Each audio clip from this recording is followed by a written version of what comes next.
Pongek Mae, kuliner tradisional Minangkabau asal daerah Mae, Kabupaten 50 Kota ini jarang ditemui di warung atau di rumah warga sebagai menu harian. Wajar saja, Pongek Mae ini adanya pada acara-acara tertentu atau acara adat.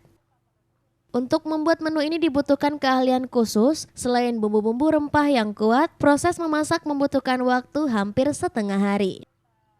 Bahan utama pongek mae adalah daun singkong, nangka muda, dan ikan gurami, sedangkan bumbu-bumbunya seperti cabai, santan, dan aneka bumbu rempah. Prosesnya semua bumbu rempah digiling halus dan selanjutnya disiram santan. Setelah tercampur, baru dimasukkan potongan nangka muda, kemudian daun singkong dan ikan gurami yang sudah dipotong-potong. Sebelum dimasak, belanga tanah diberi potongan bambu sebagai alas. Urutan paling bawah adalah irisan nangka muda, daun singkong, ikan gurami, dan daun singkong lagi. Dan sebelum dimasak, tuangkan santan cair merata dalam belanga dan ditutup dengan lembaran daun pisang.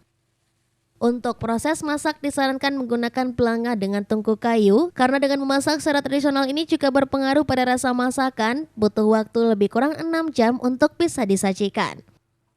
Setelah melalui proses panjang, pongek mae siap disajikan. Karakteristik rasa pongek ini adalah pedas dan gurih, sangat cocok untuk membangkitkan selera makan.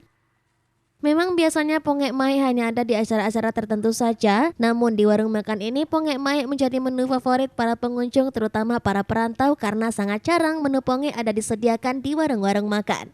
Bagaimana pemirsa? Pongek mae ini memang menggoda selera, bukan? Tidak perlu menunggu acara adat untuk bisa menikmati pongek mae ini. Di warung makan yang terletak di Jalan Bypass Payakumbuh ini Anda bisa menikmati kelezatan pongek mae yang membuat Anda ketagihan dan ingin nambah lagi.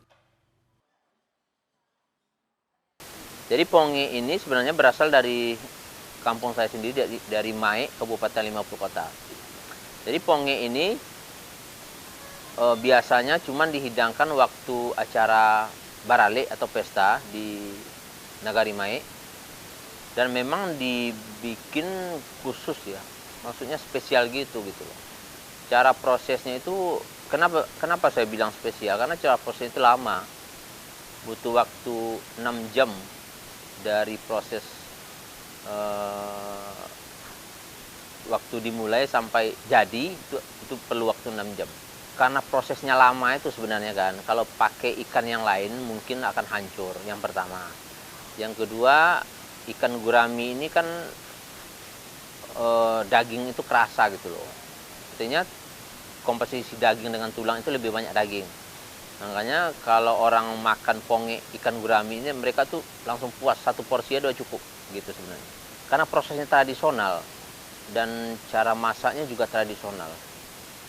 Jadi ada khas rasa kayak ada pengasapan gitu, dan diproses pakai kelapanya itu lumayan banyak gitu loh. Jadi betul-betul Minang banget gitu loh. Jadi kalau orang wisatawan lokal atau wisatawan asing yang mau datang ke sini, otomatis kan cari makanan tradisional sebenarnya kan. Jadi dari situlah mungkin mereka bisa merasakan masakan tradisional di daerah Sumatera Barat ini. Dari Kabupaten 50 Kota Sumatera Barat, Agung Selistio, iNews melaporkan.